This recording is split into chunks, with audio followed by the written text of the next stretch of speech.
say that it's similar to the type of adventures. I mean, yeah, our adventures don't destroy worlds and. Yeah, I think that's fair. I think that's. I guess they might. If they might. You guys all succeed, right? Yeah. That's an assumption. Yeah, I mean, I think that for me, I'm a lot more interested, and obviously we all have our own biases and things editorially, but for me, I'm a lot more interested in stories about people and stories about community, stories, kind of, you know, big stories, but not necessarily of immense scope, if that makes sense.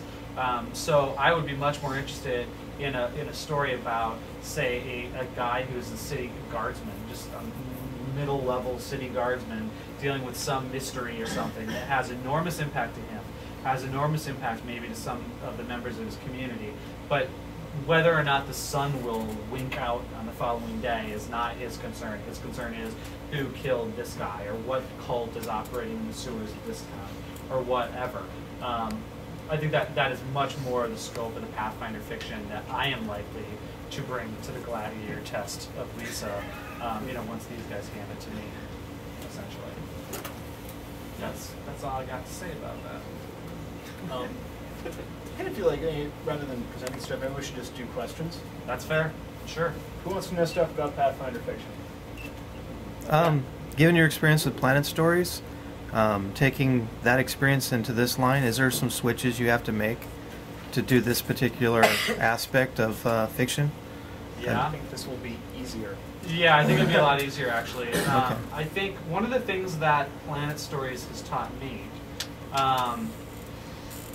is that and Planet Stories does well enough, right? I mean, we're building it. It's a brand that we're kind of having to educate the customer on and stuff like that. But one of the things that I've learned is that it's a lot easier from a sales perspective, especially when you're talking about buyers and things like that with big chains. It's a lot easier to say, hey, we've got this Pathfinder brand. There's 50,000 people who downloaded the Pathfinder, you know, rule books. We've had our own convention. You know, we've got all kinds of. There's a built-in audience that's interested in what Dave Gross might have to say about the Pathfinder world, or what Jeff Grubb might have to say about the Pathfinder world, or for that matter, what James Sutter might have to say about the Pathfinder world. With Planet Stories, it's a little bit different. In some ways, I thought it would be a lot easier because, when we sort of sat down to think about the idea, we thought, well, hey, these are classic authors. They've proven themselves. They've passed the test of time. These are great stories. But the thing is, they're like 50 to 70 years old in some cases. And so the buyers don't care how good the story might be. If they want to know who are you going to sell the story to.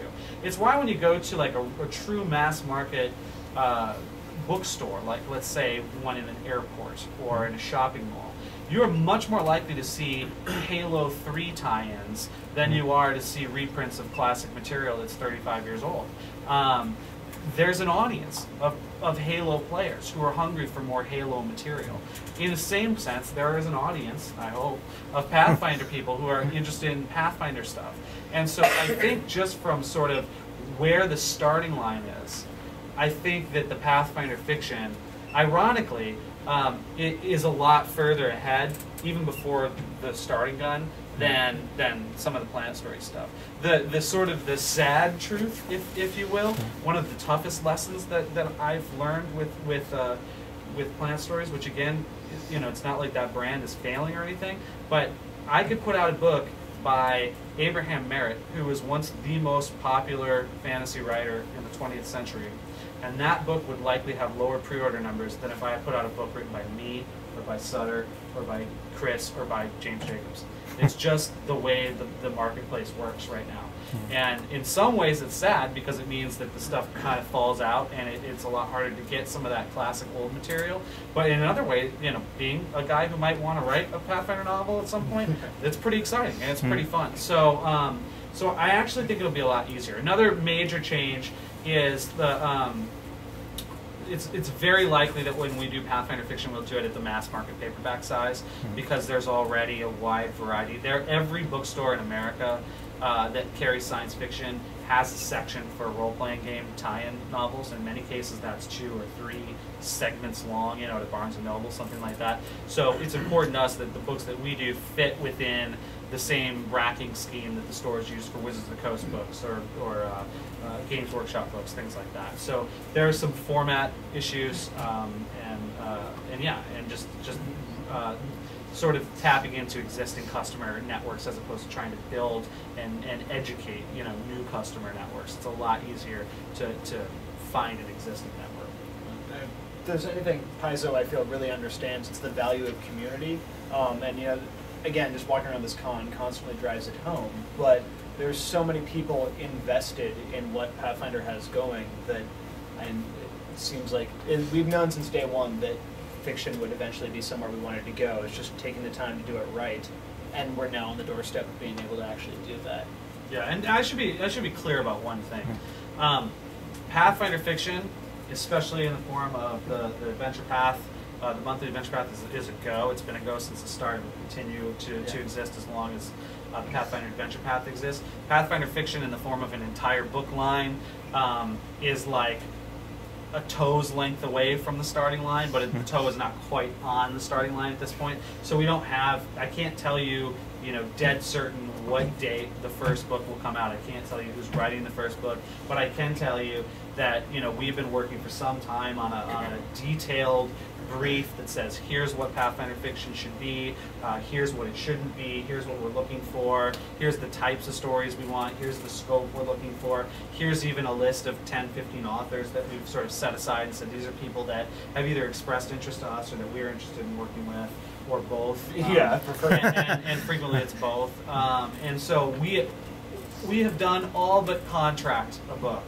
We are virtually ready to go. And in fact, I just sent James an email a couple of days ago and said, okay, once we've got PaizoCon behind us, I'm going to need to talk to you, and we are going to need to kind of bring Lisa the full plan and sort of say, here's what we're doing, and then I'm going to have to, go get print quotes for everything. Here's exactly how much it's going to cost. Here's the, this is the process that we go through for every line that we launch, and we have done a lot of the preliminary kind of loosey-goosey kind of, hey, it'd be cool to do this, and then there's a little bit more nitty-gritty to go, but not a whole hell of a lot more, and then we go for the gladiator thumb.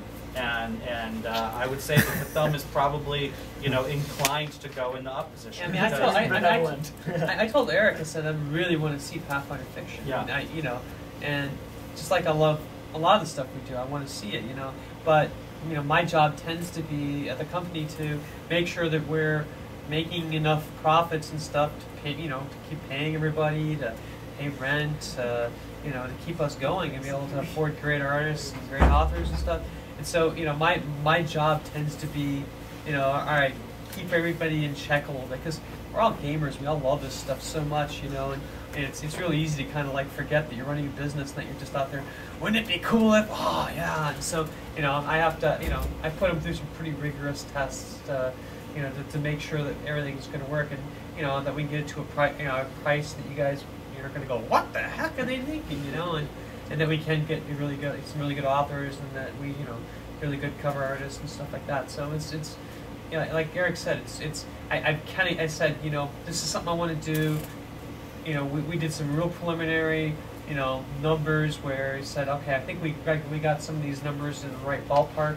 Now go and get a full plan, come back to me with a full plan, and we'll look at it, But yeah, I'm inclined to do this. It's kind of like that, and so yeah. So in terms of timeline, there's not going to be any Pathfinder books in 2009. I can say that definitively. I mean, we've even passed the solicitation window for the entire year of 2009. Even if Wayne Cunningham says beyond that, though, which she continues I don't to know. do regularly. I wouldn't be terribly surprised to see something. Maybe at PaizoCon 2010? Yeah, I can tell you this. PaizoCon 2010, I will either personally sell you a Pathfinder Fiction book, or I'll tell you what day you can buy them in stores, or I will not be here because Lisa will have given the thumbs down on too many.